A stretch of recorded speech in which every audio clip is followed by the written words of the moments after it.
नमस्कार, मैं आस्था पांडे और आप देख रहे हैं सी न्यूज भारत और रुक करते हैं गुजरात बुलेटिन की ओर। गुजरात बुलेटिन में बात होगी अहमदाबाद की, जहां अहमदाबाद क्राइम ब्रांच ने 9 साल पुराने अनसुलझे हत्याकांड का खुलासा करते हुए आरोपी पति मिनेश सोलंकी को गिरफ्तार किया है। साथ ही बात होगी बरोडा की, जहां राणे पोस्ट ऑफिस की जगह बने कलचंद राय कॉम्प्लेक्स का सीवर कनेक्शन नगर पालिका ने आज जेसीबी की मदद से काट दिया। ऐसी तमाम खबरों पर विस्तार से डालेंगे नजर। खबर अहमदाबाद से है, जहां क्राइम ब्रांच ने 2017 में हुए एक 9 साल पुराने अनसुलझे हत्याकांड का खुलासा करते हुए आरोपी पति मिनेश सोलंकी को गिरफ्तार किया है। जांच के अनुसार शादी के 4 महीने बाद ही मिनेश ने अपनी पत्नी कोमल बेन की हत्या कर शव को साबरमती रिवर फ्रंट में फेंक दिया था और घटना को छिपाने के लिए कालूपुर पुलिस स्टेशन में गुमशुदगी की झूठी रिपोर्ट भी दर्ज करवाई थी। गहन जांच, तकनीकी विश्लेषण और इंटेलिजेंस इनपुट के आधार पर पुलिस ने मामले की कड़ियां जोड़ते हुए पूरे षड्यंत्र का पर्दाफाश किया। पुलिस के मुताबिक आरोपी आदतन अपराधी भी रहा है। अब आगे की कार्यवाही river front waste police station द्वारा की जा रही है। 2017 વર્ષમાં રિવરફ્રન્ટ વેસ્ટ સાઈડમાં નદીમાંથી એક મહિલાનો મૃતદેહ મળેલો અને એ લગભગ 25/6/2017ની તારીખ હતી। રથયાત્રાનો દિવસ હતો એ વખતે। આ દિવસે જે મહિલાની લાશ આપણે સાબરમતી રિવરમાંથી મળેલી, જે વેસ્ટ રિવરફ્રન્ટ જે છે પોલીસ સ્ટેશન એની હદમાં આવતું હોય ત્યાં અકસ્માત મોત નોંધાવેલું હતું અને ત્યારબાદ જે મૃતક મહિલા છે એની જે તે વખતે કોઈ ઓળખ પ્રસ્થાપિત ન થતાં એનો અંતિમ સંસ્કાર કરવામાં આવેલો અને ત્યારબાદ પ્રાથમિક થોડી ઘણી જે પણ મૃતક વિશેની માહિતી મેળવવાની હોય તેમાં કોઈ સફળતા મળેલી નહીં। આ 9 વર્ષ પછી આ બનાવ એ અકસ્માત મોત નહીં પણ હત્યાનો બનાવ છે। એ બાબતે ક્રાઇમ બ્રાન્ચની ટીમ દ્વારા આ જે અકસ્માત મોતનો જે નોંધ હતી એને હત્યાનો કેસ ઉકેલવામાં આવેલો છે।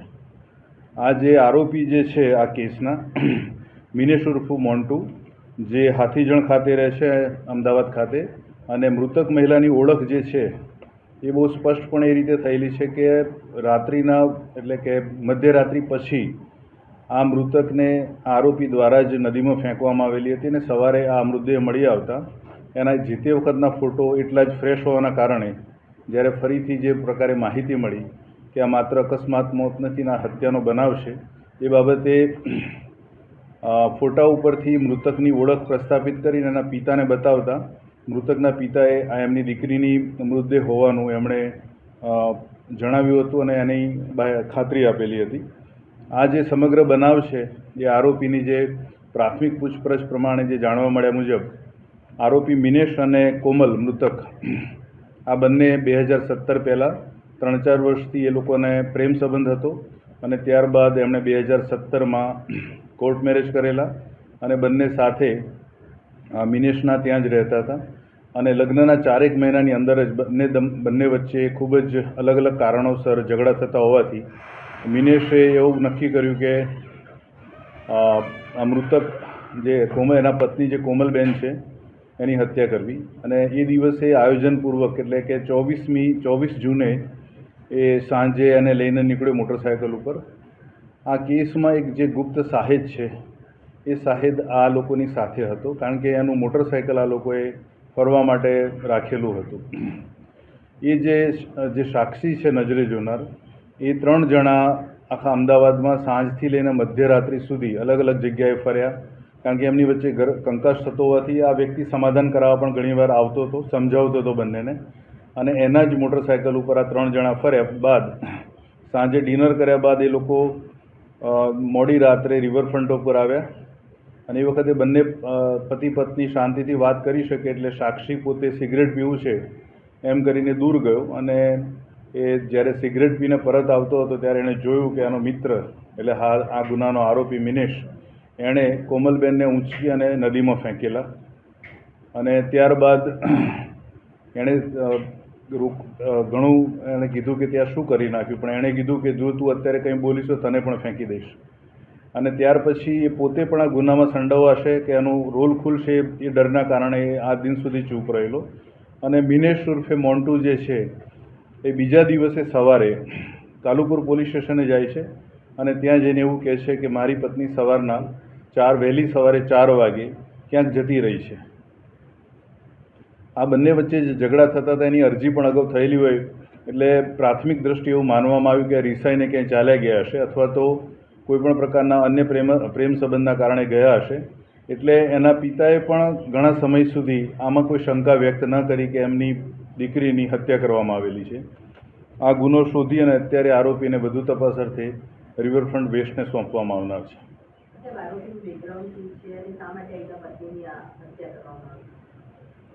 મિનેશ જે છે એના જે પ્રાથમિક પૂછપરછ પ્રમાણે એવું છે કે એમનો પ્રેમ સંબંધ 3 વર્ષ જેટલો રહ્યો, પણ લગ્ન બાદ બંને વચ્ચે એટલા ઝઘડા થતા હતા કે अहमदाबाद से सी न्यूज संवाददाता यज्ञेश गोस्वामी की रिपोर्ट। खबर अरवली से है, जहां राज्यव्यापी विद्यालय प्रवेश महोत्सव 2026 के तहत श्यामलाजी तालुका के देवनी मोरी आदर्श प्राथमिक विद्यालय में भव्य कार्यक्रम आयोजित किया गया, जिसमें राज्य मंत्री और भिलोड़ा विधायक पीसी बरंडा की उपस्थिति बनी रही। कार्यक्रम में नव प्रवेशित छात्रों का कुमकुम तिलक कर स्वागत किया गया तथा शैक्षिक किट वितरित भी किए गए।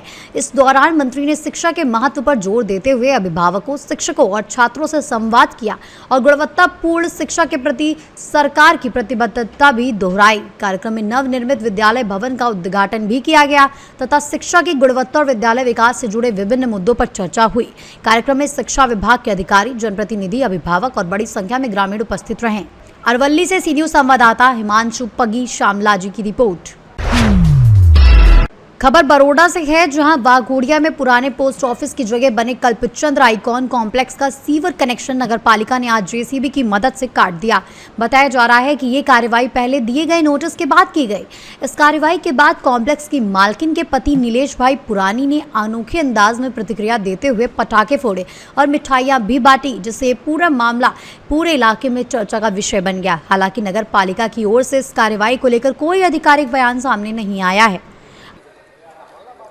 वाघोड़िया नगर पालिका ने माननीय नामदार सेशन कोर्ट छेल्ला वर्ष में लगभग 12 तारीखों पड़ी थी, ત્યાં સુધી જવાબ આપવાનો હતા એમનો જવાબનો હક પણ બંધ કરી દીધેલો હતો। ત્યાર પછીથી એક નોટિસ આપવામાં આવી। એ નોટિસ લઈને તાત્કાલિક અમે નામદાર કોર્ટ પાસે ગયા। તાત્કાલિક કોર્ટે માન્ય ચીફ ઓફિસર સાહેબને બોલાયા। એમનો વકીલ જે તે તારીખે પ્રેઝન્ટ થયા। બહુ શોર્ટ 2 દિવસ પછી બીજી તારીખ આવી। તે દિવસે માન્ય ચીફ ઓફિસર એટલે કે નગરપાલિકાના જે વહીવટદારો છે તેમના વતી તેમના વકીલ દ્વારા નામદાર કોર્ટને એવું કહેવામાં આવ્યું કે અમારા તૈયારીઓ બાકી છે, માટે થોડો દિવસની મુદત આપો અને એ બિલ્ડિંગને કાંઈ નુકસાન અમારા તરફથી નહીં થાય એવી નામદાર કોર્ટને નગરપાલિકાના તમામ ચૂંટાયેલા કો કે વહીવટદારો કો કે ઓફિસર કો તરફથી ખાતરી આપવામાં આવેલી હતી। તેમ છતાં આજે અમને જાણ સિવાય ગટર કનેક્શન કાપેલ છે। હું તો ભારતીય જનતા પાર્ટીનો, ભારત દેશનો બહુ જ કર્તવ્યનિષ્ઠ અને કાયદાનું પાલન કરી, અનુશાસન કરી એને અનુસરનારો માણસ છું। એટલે કાયદાની પરિભાષામાં નામદાર કોર્ટ સમક્ષ આજે આ વસ્તુ મૂકશું અમે। અને આપના માધ્યમથી પણ જણાવવા માગું છું કે લાઇટ, પાણી, ગટર એ પાયાની સુવિધાઓ કેવું મને કંઈ ખબર છે। કોઈ જાતની તાત્કાલિક બીજી નોટિસ કે કંઈક જાણ કર્યા સિવાય જે કાપવામાં આવેલું છે એ બહુ નિંદનીય, દુઃખનીય છે। અને સત્તાધીશો કદાચ સત્તાના નશામાં વધારે હોય કે કાયદામાં હોય એ નક્કી ન્યાયતંત્ર કરશે, કોર્ટ કરશે, અથવા તો જે પરિભાષામાં છે કરશે। હું આપણા માધ્યમથી ફરી કહીશ કે હું ભારત દેશનો કર્તવ્યનિષ્ઠ, મારી ભારતીય જનતા પાર્ટી અમારી માં છે એનો બહુ જ અદનો કાર્યકર અને સાચો શું છે, કાયદામાં શું છે એનું પાલન કરનારો માણસ છું। એટલે નામદાર કોર્ટ કે કાયદામાં જે હશે એનું પાલન આજે કરું છું, આવતીકાલે પણ કરીશ ને વર્ષો પછી કરતો રહીશ। પરંતુ આ લાઇટ, પાણી, ગટર જેવી વસ્તુઓ શું છે આ બધું નક્કી કરો કે આ કેટલા અંશે ઉચિત છે। અને મારું નગર તેમજ વાઘોડિયા વિધાનસભાની જનતાએ વિચારવાનો નક્કી કરવાનો ટાઈમ આવી ગયેલો છે કે આપણે શાસન કાયદાનું ચલાવવું છે, સહન કરવું છે કે સાચી ખોટી વાત ઉજાગર કરવી છે। અને ભારતીય જનતા પાર્ટીના, અમારી સરકારના નિયમો અને જે સિદ્ધાંતો છે એને પ્રમાણે શાસન ચાલે છે કે કેમ એ જોવું છે કે પછી શું સાચું છે એ મારી વિધાનસભાની અને નગરની પ્રજા નક્કી કરશે। આજને દિવસે બહુ આપને વધારે ન કહેતા હું નામદાર કોર્ટ સમક્ષ જઈ રહ્યો છું કે આ સાચું શું છે અમને ગાઈડ કરે અને અમને જે સાચું હશે ન્યાય આપશે। બસ આથી વધારે ક્યાંય કેવું નથી। જય જય ગરી ગુજરાત, ભારત માતા કી જય, વંદે માતરમ। ફટાકડા અને મીઠાઈ એટલા માટે કે મને જ્યાં સુધી કાયદાનું જાણ છે, નામદાર કોર્ટને વાઘોડિયા નગરપાલિકા વતી જ્યારે વકીલ શ્રી એવું કહેતા હોય કે અહીંયા અમે કોઈ નુકસાન નહીં પહોંચે પણ ટાઈમ આપો, એ વકીલશ્રી અમને આજે પણ ફોન પર ખાતરી આપી છે કે અમે માનનીય જજને કહેલું છે એટલે વાંધો નહીં, તેમ છતાં આ લોકોએ આજે કૃત્ય કરેલ છે એ ભગવાન એમને સદબુદ્ધિ આપે એવી અમે ખુશી વ્યક્ત કરીએ છીએ કે કાયદાની પરિભાષામાં જે સાચું હોય એ સાચું ઠરે અને મારા નગરને જે સાચું હોય એ દિશામાં લઈ જાય, એની આપ ખુશી કહો કે દુઃખ કહો પણ આ અભિવ્યક્તિ અમારી હતી। बड़ौदा से सी न्यूज संवाददाता हुसैन मंसूरी की रिपोर्ट। फिलहाल के लिए इस बुलेटिन में बस इतना ही। बाकी देश और दुनिया की तमाम बड़ी खबरों के लिए बने रहिए सी न्यूज भारत के साथ।